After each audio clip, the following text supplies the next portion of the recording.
जय बद्री विशाल दोस्तों। चलिए आज इन पहाड़ी घुमावदार सड़कों को पार करते हुए हम लोग बढ़ते हैं अपने नए सफ़र की ओर। और नया सफ़र काफ़ी रोमांच से भरा हुआ है। जैसे कि आप देख ही पा रहे होंगे कि सड़क काफ़ी एडवेंचरस दिख रही है।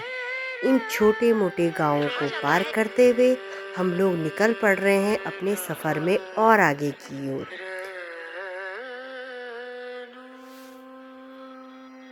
अब आप लोगों को अचरज हो रहा होगा कि ये आज जा कहाँ रही है और आप लोगों को कहाँ लेके जा रही है। तो दोस्तों आज मैं उस स्थान पे जा रही हूँ जहाँ पे कि उसके शब्द से ही परिलक्षित होता है कि हम लोग कहाँ जा रहे हैं। हम जा रहे हैं भविष्य बद्री में। भविष्य बद्री अपने शब्दों से ही साफ स्पष्ट होता है, जो कि भविष्य में होने वाला बद्री विशाल जी का स्थान है। यह भी भू बैकुंठ धाम जैसा ही परिलक्षित होता है। छोटे छोटे गांवों को पार करते हुए हम लोग बढ़ रहे थे अपने सफ़र में आगे की ओर। सफ़र में हम आगे बढ़े ही थे तो एहसास हुआ कि हम ऊपर और बादल नीचे हैं। मतलब कि हम बादलों से बात कर रहे थे। इतना सुंदर एहसास हो रहा था कि मानो कुछ कहने का मन ही नहीं था। और अभी हम अपने पड़ाव में पहुंच गए थे। ये जो गांव दिखाई दे रहा है वो है सुभाई। और सुभाई गांव में ही भगवान बद्री विशाल जी भविष्य में विराजमान होंगे। गाड़ी से उतरने के बाद मात्र 15 मीटर की दूरी पर पैदल चलने के बाद हमें दर्शन होंगे भविष्य बद्री के। दंत कथाओं की माने तो कहते हैं कि भविष्य में बद्री विशाल जी अपना स्वरूप यहाँ पर दिखाएंगे, जो कि आज के दौर में दिखाई भी दे रहा है। पहाड़ों में छोटे से पत्थर को भी पूजा जाता है, लेकिन आज भविष्य बद्री में जो पत्थर पहले छोटा था, छोटी सी आकृतियाँ वहाँ पे आ रही थी, वो धीरे धीरे अपने मुख्य स्वरूप में परिवर्तित होने लगी है। कहा जाता है, मान्यता है कि कलयुग के अंत के बाद भविष्य में बद्री विशाल जी यहाँ पर इस स्थान पर अपना दर्शन देंगे सभी भक्तों के लिए।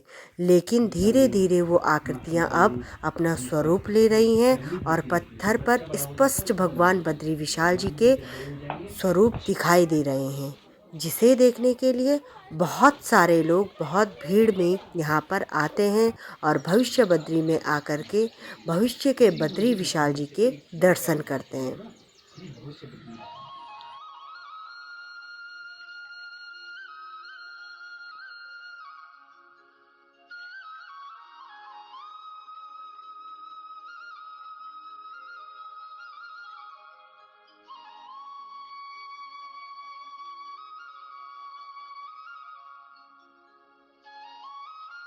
बद्री विशाल जी का यह स्थान भी वैसा ही रमणीय है जैसा बद्रीनाथ भू बैकुंठ धाम में है। नारायण की नगरी जैसी भी हो काफ़ी खूबसूरत दिखाई देती है। जैसे कि एहसास हो रहा था कि हम लोग स्वर्ग में हैं। बादलों से ऊपर हम लोग बैठे हुए थे और दिव्य शक्ति का एहसास हो रहा था। इन पेड़ों से छनती हुई बादलों की छटा हम लोगों पर आ रही थी, तो ऐसा लग रहा था कि हम लोग बादलों में बैठे हों। अब समय हो चला था अपने लंच का, जो हम लोग घर से ही पैक करके लाए थे।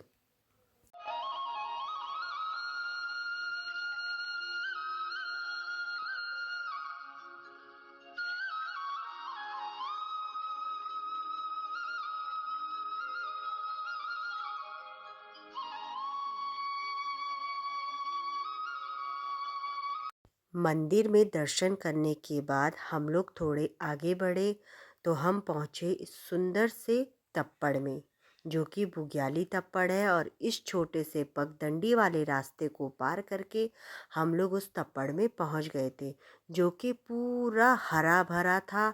और वहाँ पर बहुत ही सुंदर से फूल खिले हुए थे, रंग बिरंगे। उत्तराखंड देवताओं की भूमि है और देवताओं का वास यहाँ के कण कण में है। यहाँ पे देवताओं का होने का एहसास यहाँ के पत्थरों में, पहाड़ों में और पेड़ों में भी दिखाई देता है। किसी न किसी स्वरूप में भगवान जी यहाँ पर अवतरित हुए हैं और अपनी बाल लीलाओं से लेकर के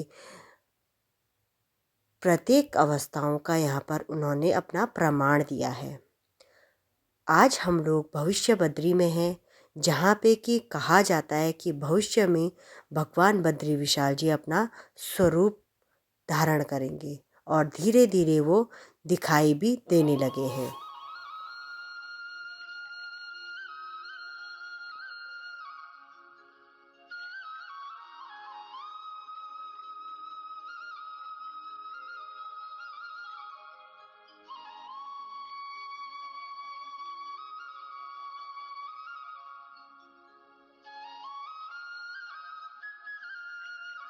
इन रंग बिरंगे बुग्याली तप्पड़ में घूमकर मन इतना खुश हो उठा था कि हम भूल गए थे कि प्रकृति ने एक और छटा बिखेर रखी है, क्योंकि यहाँ पे बारिश शुरू हो गई थी। लेकिन इतना सुंदर और रमणीय स्थान देख करके हम लोग यहाँ पे झूमने लगे थे और अपने इस पल का आनंद ले रहे थे। तो दोस्तों, आपकी जानकारी के लिए बता दूं कि भविष्य बद्री जोशीमठ से मात्र 25 किलोमीटर की दूरी पर स्थित है, जो कि तपोवन से आगे होते हुए सुभाई गांव में स्थित है। यहाँ पर रहने के लिए होम स्टे की भी व्यवस्था उपलब्ध है और गांव में छोटे छोटे कॉटेज भी बने हुए हैं, जहाँ पर कि आप लोग रात्रि विश्राम भी कर सकते हैं।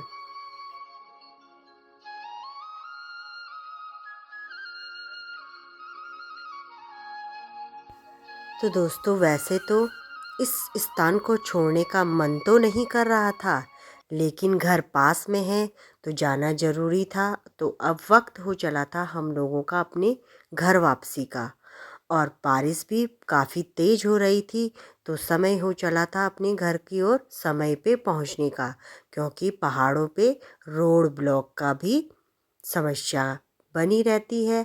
और इस सुंदर से रास्ते को आप देख करके ही अंदाज़ा लगा सकते हो कि हम लोग पहाड़ों में तो हैं ही, लेकिन हम लोग बादलों के बीच में थे। बादल हमारे साथ साथ चल रहे थे और हम उनमें उड़ान भर रहे थे। यह एक अलौकिक और दिव्य शक्ति का एहसास करा रही थी, और इसी में हम लोग मंत्र मुग्ध होते हुए अपनी गंतव्य की ओर आगे बढ़ते चले जा रहे थे। तो दोस्तों, उम्मीद करती हूँ आपको आज का व्लॉग पसंद आया होगा। पसंद आए तो लाइक, शेयर एंड सब्सक्राइब करना बिल्कुल भी मत भूलिएगा। और ऐसे ही ब्लॉग को देखने के लिए बने रहिए मेरे चैनल पे। जय बद्री विशाल दोस्तों।